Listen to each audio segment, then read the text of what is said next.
Every year on the first Sunday of Lent, we read the gospel story of Jesus being tempted by Satan. Temptation is part of our human condition. It is an enticement to evil, seduction to sin and death. It is not a sin per se, but temptation may lead to sin. It's when we give in to them that they become sinful. A friend of mine jokingly said, "Father, I didn't experience temptations because once they come, I give in right away." For me, temptation is to say no to Satan and to say yes to God and His ways. As human beings, we desire these three temptations. They are pleasant to our eyes: food, riches, and honor. But they are not just temptations of the flesh, like gluttony and lust, but also of injustice, cheating, stealing, or murder. Now, how did the Lord handle and combat the temptation?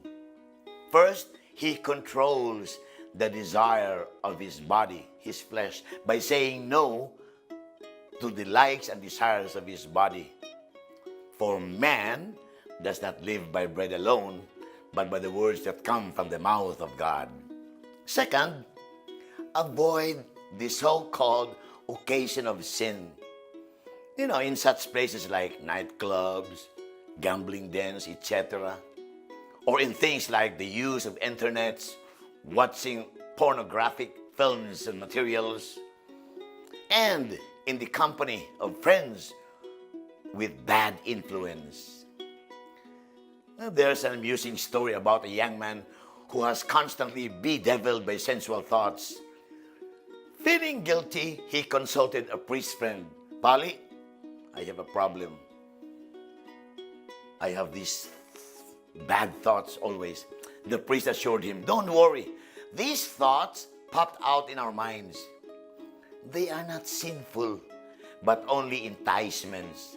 But the moment you start entertaining them, they become sinful." "Did you entertain them?"